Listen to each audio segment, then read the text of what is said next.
Hello, my name is Doudrick. I'm doing my rock climbing PE for year 11 GCSE, and I'm going to be showing you how to put on a harness and a helmet. So you're going to start holding it perpendicular to your body and just put it on like a pair of pants. This helps if you keep your toes pointed down a bit. Slide it above your pelvic bone or your hips and tighten the straps. On pretty much all harnesses, you'll find these little straps you can put it into. This is going to stop it from messing with you when you're rock climbing.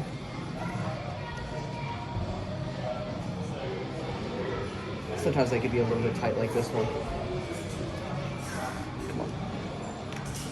There.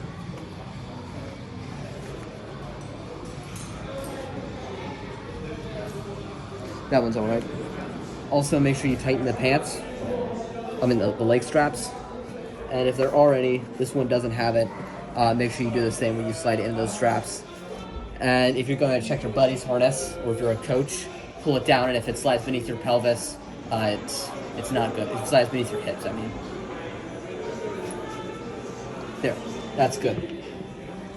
Now I'll be showing you how to put on a helmet.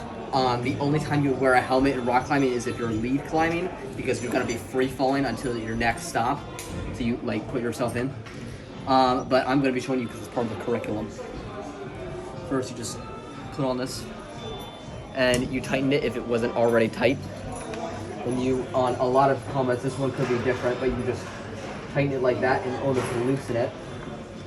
You just pull it back. That is how you put on a helmet and a harness. I'll be taking it off because I won't be doing any lead climbing. Thank you very much. Now I'll be tying a figure 8 and bowline knot, or a stopper knot, depending on who you ask. You're going to want to start by getting yourself the right amount of rope. Stretch out one arm as far as you can, and the other arm sometimes to a 90-degree angle, and sometimes a little bit past. For me, it's that case. Just let go. You twist it. Then you just do a full wrap and through. Alright, there you go. So you have a figure 8. Now we're going to do a re-threaded figure 8. Just stick it through your harness loop here.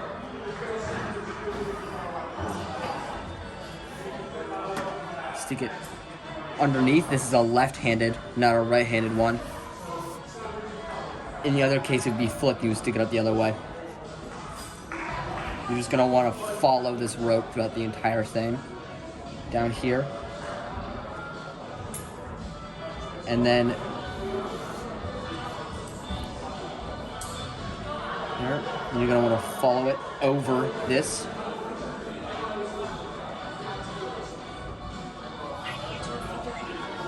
So you would do this figure 8 instead of just tying a regular old shoe knot, because all of these ropes, when they tangle over each other, it creates a ton of friction. The only problem with this knot is it slides around quite a bit. So you need to tie a stopper knot at the top. You do that. Some people tie it a different way, but I like to place my thumb. You cannot be too close, but you can be too far from it. So just place your thumb down, cross over once, then cross over again until you have an X like that. You let go, and then you bring the knot underneath, and you just thread it through. So while we started out with a ton of rope, we ended with not really a lot at all. And that right there is quite a perfect amount of rope there. So in order to check your buddy's knot, this first part is just as long as this loop, which is correct. There are 2, 4, 6, 8, 10. So that's correct. If you go over the back, nothing crosses over each other. All the rope just glides through it smoothly. The X here, you can see an equal sign on this side and an X on this side, which is correct.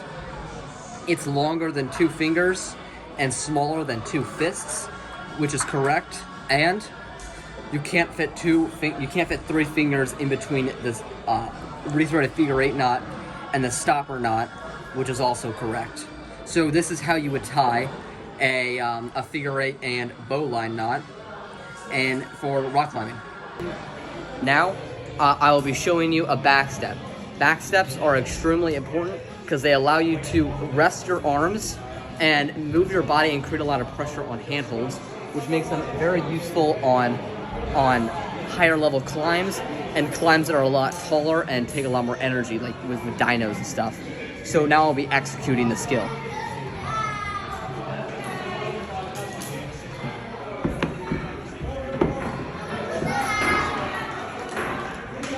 Talk about it. So I can move my body and change the angle that I approach a wall. So I could move up to this grip in the back step. I could, if this was a more difficult grip, I could change my angle on it, and I could even go into like a layback sort of thing in order to create pressure and sort of relax my body. So that was the skill. Thank you. Right now we'll be demonstrating a flagging. Flagging is especially helpful when you only have 2 points of contact on a wall, which is typically on higher difficulties. And it's when you kick out one leg, and so it's flat against the wall, so just like against the actual wall and not on a hold. And you can do this in order to stop your body from swinging out like a barn door, and you could twist it in order to get a lot of height onto a handhold that's further up the wall. So now I'll be executing the skill.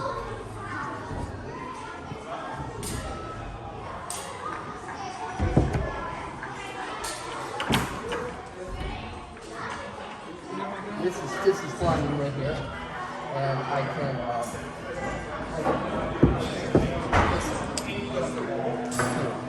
that's flying. Thank you. Now we'll be talking about heel and toe hooks. So heel and toe hooks are very helpful when your whole body is on one side of the wall and there's another hold you need to get to, either to get some height or to get a better angle on. And you can take your leg and sort of kick out and grab onto it.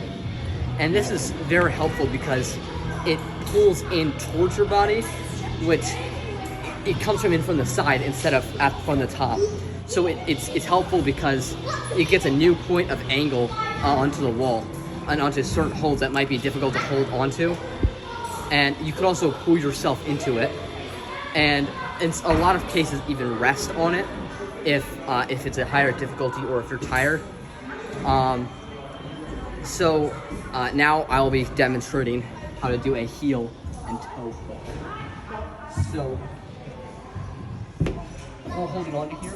If we're holding on to here, and I'm gonna be doing a heel hook on that pink one there, just grab one like that, and sort of like until your heel is caught onto it comfortably, and then you can just sort of pull yourself into it and up the wall, like you have a third arm that's sort of grabbing onto it.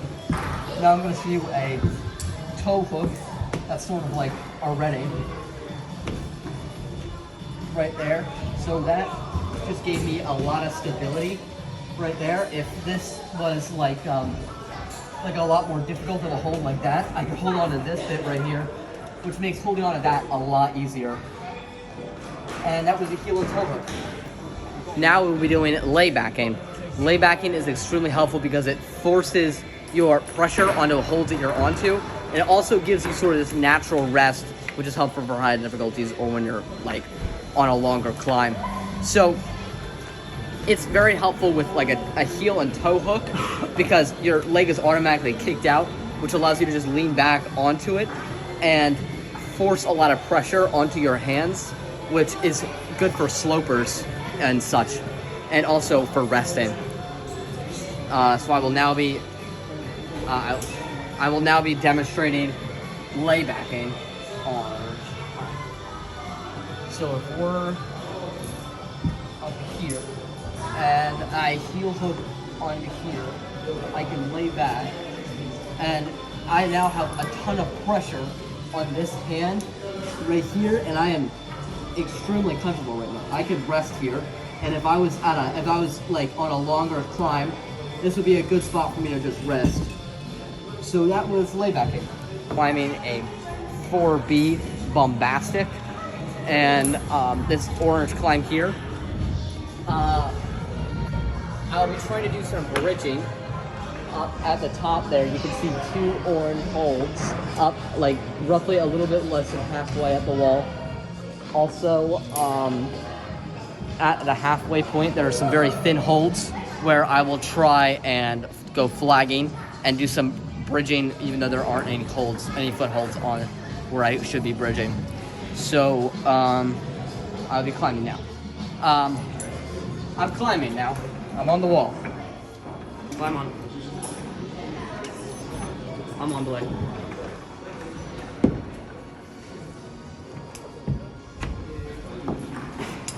I think this is a flag here.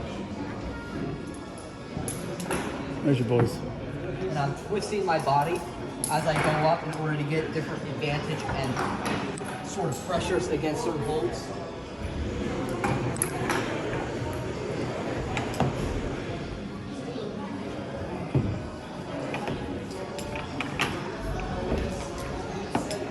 There's another flag.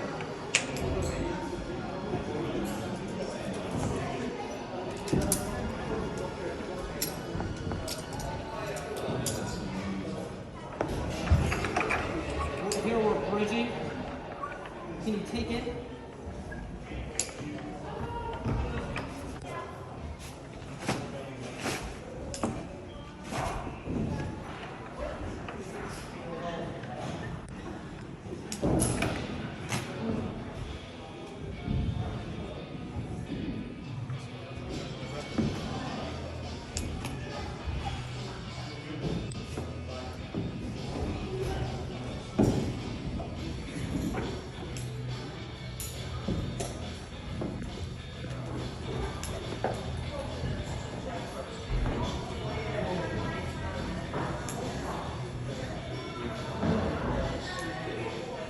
I'm at the top. Okay, lean back and hold on to your nut.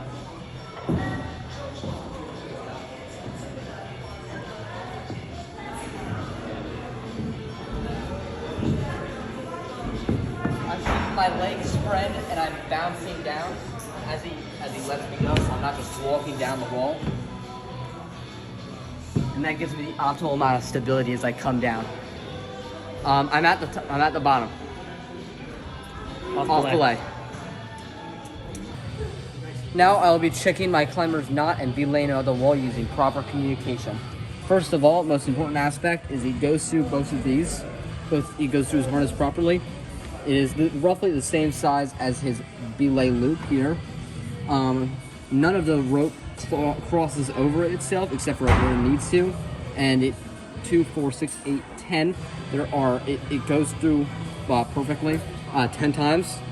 We have an equal sign and an X here, which is good. It is bigger than 2 fingers and it is less than 2 fists. And this is a proper three-threaded figure 8 knot.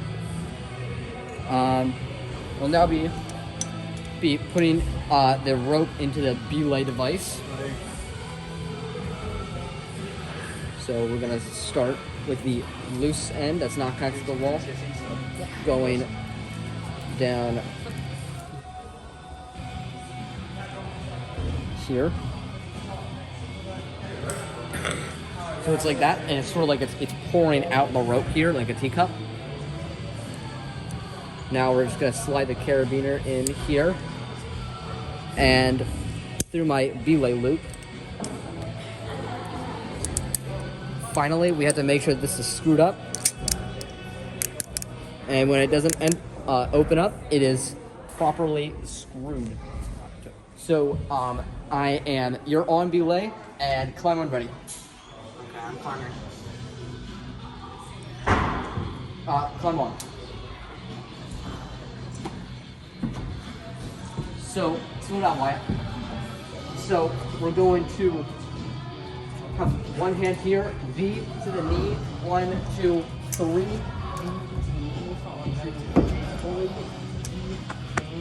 1, 2, 3. Just like that.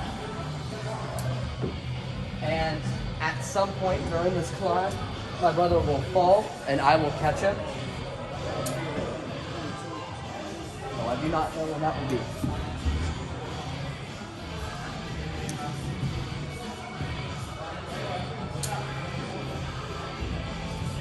If you need your climbing buddy to slow down, just say that. All right. And when you're catching his fall, make sure that it is straight and not in its V form. And if it is, just quickly bring it down and you'll catch his fall. Also, make sure both hands are at the bottom and one hand isn't up here because that just gives it more layers of protection, stopping it from falling. So just tell him if he needs to be on the wall if he wants to climb back down. Wyatt, would you like to climb? Keep climbing or climb back down? Keep climbing. So then you just resume. Be laying him. V to the knee. 1, 2, 3. Come back down. Come back down. Wyatt, you can climb back down now. Just say you're at the top. All right? So at that point, when he's at the top of the wall, I would say lean back and hold on your nut. And now he's going to rappel down the rope. In order to rappel somebody, you would have both hands on the bottom just like they're falling. And you have one hand lower. I would hold on and make this hand sort of loosen up. Keep it straight with all 5 fingers on it, and then just glide it through. And once it meets this hand, you just bring it back down. Just go again. Make sure you're watching your climber to make sure nothing bad happens, and you just let them down. So now I'm off the water. and you're off belay soon. Right now, we'll be doing a low-level traverse. Traverses can be very long, so it can be very taxing on your body, especially your arms, since they're not strong enough. So a very good tip, if it's a lot lower, you would keep your arms locked straight as you bent down, and you would also want to make broader movements with your legs and try and avoid any like aggressively dynamic movements like a dyno. So things like that to conserve a lot of your energy. And I'll be demonstrating a low-level traverse right here. Starting out with a strip. Keeping my arms as straight as they can be. Talk louder.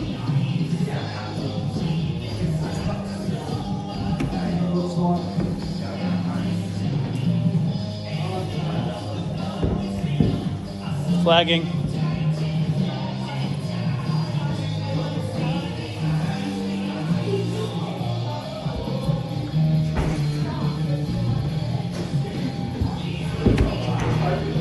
Good flagging.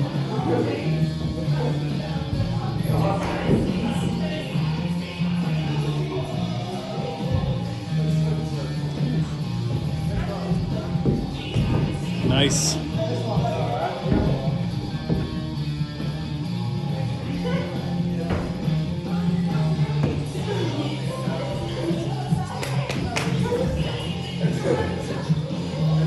That's good.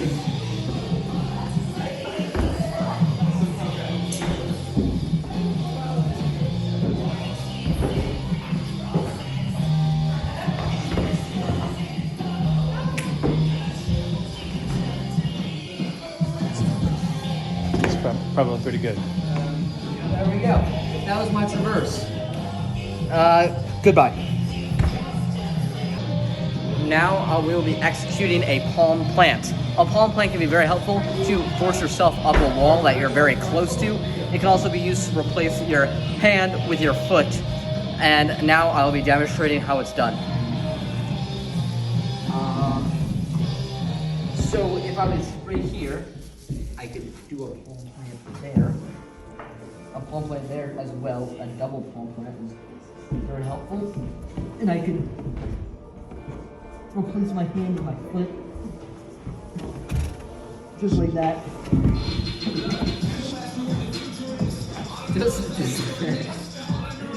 And that is how you execute a palm plant. Thank you very much. now I'll be demonstrating a hand jam and a foot jam. This is done in crack climbing, and there are a couple ways of doing this. First is just jamming your hand in and sort of twisting it or making a fist. The other way is more technical in order to create friction. The other way is more technical, and you put your hand in. Once your hand is in, you slide your pinky to, you slide your thumb to your pinky bone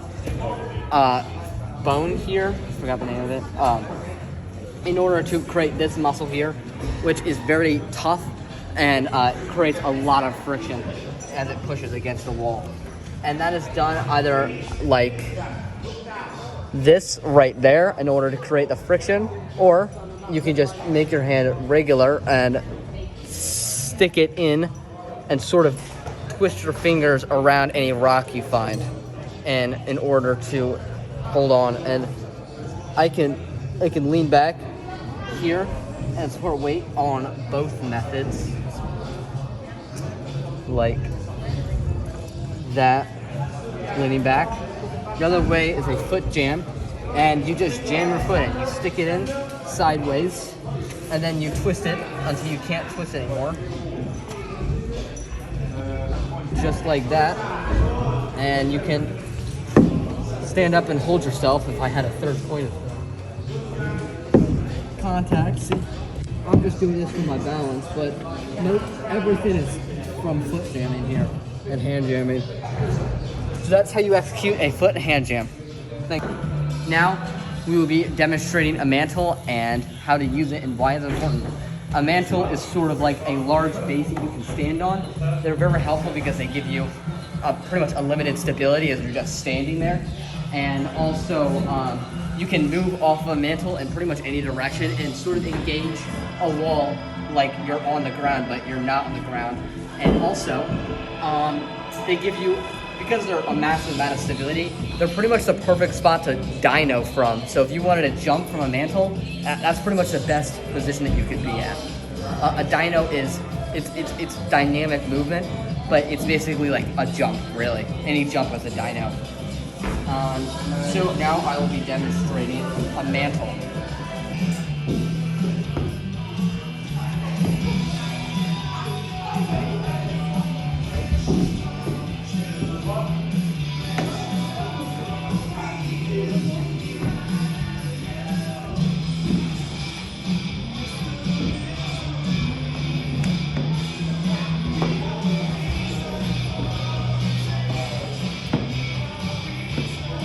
Go, I got this So, today we'll be demonstrating a mantle. Mantles are helpful because they give a ton of stability. They're a really good spot to rest, and it's a perfect place to do a dyno off of. A dyno is a dynamic movement, and it's basically just doing a jump, pretty much. And so I guess I'll show a dyno onto the sloper here.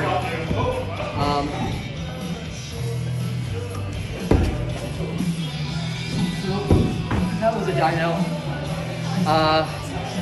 And there we go. That was a mantle.